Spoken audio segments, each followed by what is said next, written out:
Hello guys, कैसे हैं। आज हम लेके आए हैं क्लास 9th के ज्योग्राफी क्लास का पार्ट 2 वीडियो। पार्ट 1 वीडियो हम लोग देख चुके थे। अब पार्ट 2 वीडियो में हम लोग जानेंगे कि आखिर देशांतर रेखा से समय का ज्ञान कैसे होता है। चलिए शुरू करते हैं।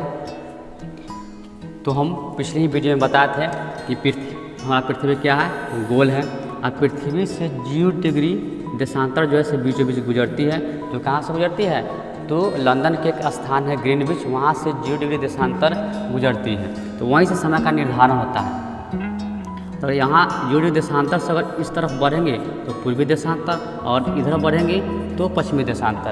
अपना भारत कहाँ स्थित है? तो अक्षांश रेखा खींच लेते हैं कि पृथ्वी के बीचों बीच जो रेखा गुजरती है पूरब से पश्चिम, ये 0 डिग्री अक्षांश है। तो यहाँ पर हमारा क्या है, भारत स्थित है। तो भारत क्या है, पूर्वी देशांतर में। देशांतर से हमें समय का ज्ञान मिलता है।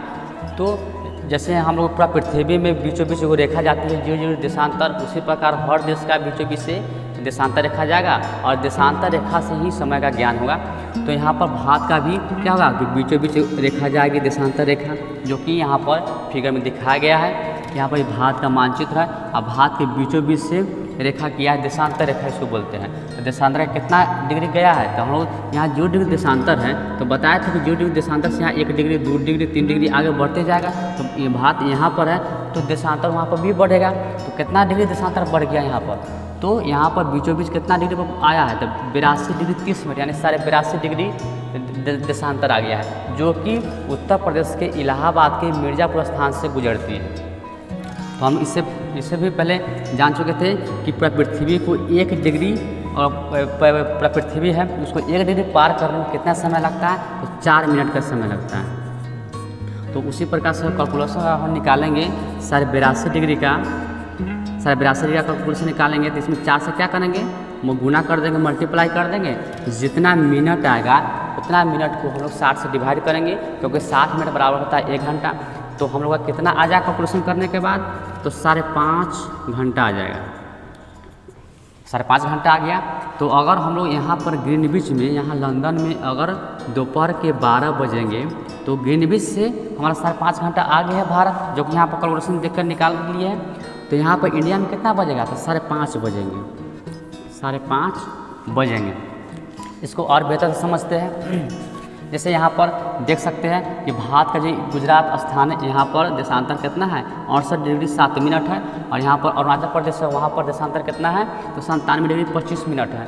तो ऐसा माना जाता है कि अरुणाचल प्रदेश में सूर्योदय पहले हो जाता है, गुजरात में 2 घंटा के बाद होता है। ऐसे कहाँ होता है? तो यहाँ पर देशांतर का अंतर होता है। यहाँ ध्यान दीजिएगा, यहाँ 97 डिग्री है और यहाँ पर 68 डिग्री है। तो अगर ये 98 होता और 68 घटाते तो कितना 30 डिग्री आ जाता है दोनों में। लेकिन यहाँ पर 97 डिग्री कुछ पॉइंट है, यानी 25 मिनट बढ़ा हुआ है, यहाँ 68 डिग्री है। तो हम लोग मान लेते हैं लगभग 97 से ऊपर है और ये 68 से ज़्यादा है, तो लगभग 30 डिग्री का अंतर आ जाता है। कितना डिग्री का आता है? 30 डिग्री का। तो 1 डिग्री में 4 मिनट का समय लगता है पृथ्वी को। तो यहाँ पर देशांतर जो विस्तार है यहाँ पर गुजरात और अरुणाचल प्रदेश के बीच, तो 30 डिग्री का अंतर आता है। तो 30 से गुना करेंगे, 30 गुने 4 तो 120 मिनट आ गया। और इसको 60 से अगर डिवाइड करेंगे तो 2 आ गया, तो 2 घंटा।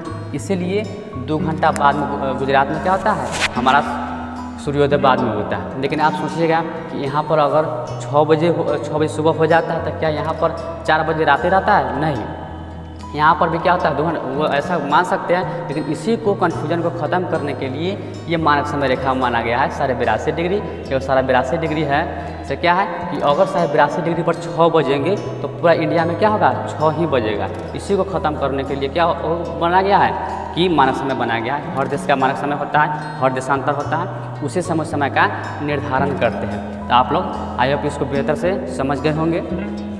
आगे देखते हैं। तो ये टॉपिक आप जान गए कि भारत का मानक समय कितना होता है, 82.5 डिग्री पूर्वी देशांतर होता है। और ये ग्रीनविच से कितना आ गया? तो 5.5 घंटा आगे है ये। और 1 डिग्री में 4 मिनट समय लगता है पास करने में पूरा पृथ्वी को, ये भी जान गए। अगला तो देखते हैं कि भारत का क्षेत्रफल देख लेते हैं कि आखिर क्षेत्रफल इसका कितना है।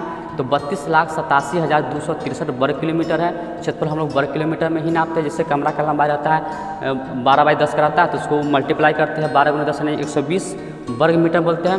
उसी प्रकार इसको पूरा किस में नाम मापते हैं? तो वर्ग में मापते हैं। तो सही है कि कितना है, तो 32.8 वर्ग किलोमीटर है इसका पूरा क्षेत्रफल है इंडिया का। चलिए आगे देखते हैं कि विश्व के कुल क्षेत्रफल का कितना प्रतिशत भाग भारत के पास क्षेत्र है उसका। तो हम जानते हैं कि पूरा पृथ्वी पर 3 भाग क्या है, जल से घिरा हुआ है, और 1 भाग क्या है, हमारा स्थल है, यानी 1/4 भाग हमारा स्थल है।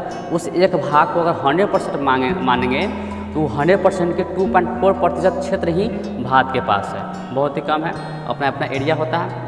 तो पूरा का 100% मानेंगे तो उसका 100% का ही 2.4% भारत के पास है। चलिए आगे देखते हैं कि स्थलीय सीमा की लंबाई जानते हैं। स्थलीय सीमा की लंबाई भारत को मापेंगे तो कितना है, तो 15,200 किलोमीटर है। इसको रटिए नहीं, समझिए कि 15,200 मीटर कहाँ से कहाँ तक है। आइए मैप पर देखते हैं हम लोग। तो हम लोग जानते हैं कि भारत का ये दक्षिणी भाग है, ये क्या है, जल से घिरा हुआ है। ये जल से जो घिरा रहता है उसको क्या बोलते हैं, समुद्री सीमा बोलते हैं, घाट बोलते हैं, समुद्री सीमा है ये। लेकिन यहाँ पर ये ऊपर वाला क्या है, स्थल है, यहाँ तो जल से घिरा हुआ नहीं है। तो यहाँ से अगर हम लोग मापेंगे इस तरीक़ा से और आगे बढ़ते जाएंगे यहाँ पर, और इस तरीक़ा से जहाँ पर स्थल है, जहाँ समुद्री, यहाँ बंगाल की खाड़ी नहीं है, तो स्थल तक नापेंगे तो हम लोग का कितना माप हो जाएगा, तो 15,200 किलोमीटर हो गया। वही समुद्र स्थलीय सीमा की लंबाई है। स्थलीय सीमा की लंबाई 15,200 किलोमीटर है। आदमी रट लेता है लेकिन समझता नहीं है कहाँ से कहाँ तक इसका सीमा की लंबाई है। आगे देखें कि समुद्री तटीय सीमा की लंबाई कितना है, तो 7516.6 किलोमीटर है। ये क्या होता है, तो इसमें और इसमें हल्का सा अंतर है, दोनों में देखिएगा थोड़ा सा ही अंतर है। इसमें क्या हुआ है कि ANI प्लस LI जुट गया है। क्या है ये ANI, तो ये अंडमान निकोबार आइसलैंड है और लक्षद्वीप आइसलैंड है। तो ध्यान दीजिएगा यहाँ पर कि भारत की ये जल से घिरा हुआ है दक्षिणी भाग है, कि पूर्व साइड में कौन सा है, तो बंगाल की खाड़ी है, बंगाल की खाड़ी है। और बंगाल की खाड़ी में ही अंडमान निकोबार द्वीप समूह है, अंडमान निकोबार द्वीप समूह है।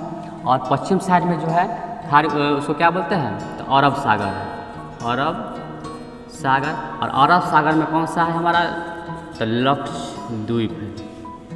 तो यहाँ पर हम लोग समुद्री सीमा की लंबाई की बात करें तो समुद्री सीमा की लंबाई कैसे मापेंगे, तो ये क्या सब समुद्र ही है, समुद्र से घिरा हुआ है। तो इस तरीक़ा से यहाँ से नाप लेंगे, इस तरीके से यहाँ से जाएंगे और ऐसे ऐसे यहाँ तक जाएंगे, ये सब समुद्री सीमा है।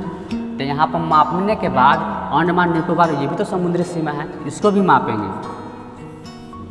और ये हमारे जो लक्षद्वीप है इसको भी क्या करेंगे, मापेंगे। तो दोनों मिलाकर ये समुद्री सीमा की ये जो पूर्वी घाट है और पश्चिमी घाट है इसको माप लिए, और लक्षद्वीप माप लिए, और इधर अंडमान निकोबार द्वीप समूह माप लिए, तब जाकर 7516.6 किलोमीटर उड़िया में है।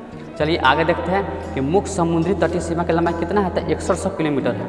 ये कितना कैसे कम गया, ये कम गया इसीलिए क्योंकि ये लक्षद्वीप की जो लंबाई जो मापे है और अंडमान निकोबार द्वीप समूह की जो लंबाई मापे इसको छोड़ दिया गया है। ये मुख्य नाम है, मुख्य समुद्री, खाली जो समुद्री सीमा की जो लंबाई है उसको मापा गया है 6100 किलोमीटर है।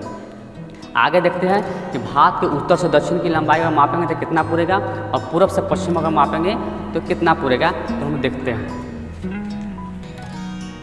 तो ये हम लोग दिशा जानते हैं कि इधर ईस्ट है यानी पूरब, वेस्ट पश्चिम, ऊपर नॉर्थ या नीचे साउथ है। तो उत्तर से दक्षिण अगर लंबाई मापेंगे तो कितना हो जाएगा, 3214 किलोमीटर। और पूर्व से पश्चिम, यहाँ पूरब से पश्चिम तक लंबाई मापेंगे तो 2933 किलोमीटर हो जाएगा। इस तरीक़े से हम लोग देख लिए कि किस तरीक़ा से देशांतर रेखा से हम लोग समय का ज्ञान होता है, और उसको स्थलीय सीमा की लंबाई कितना है और पूर्व से पश्चिम की कितना लंबाई है। ये पूरा वीडियो को हम लोग विस्तार से अच्छा से मैप के माध्यम से समझें। आई होप ये वीडियो आपको पसंद आया होगा। Thanks for watching the video. मिलते हैं नेक्स्ट क्लास।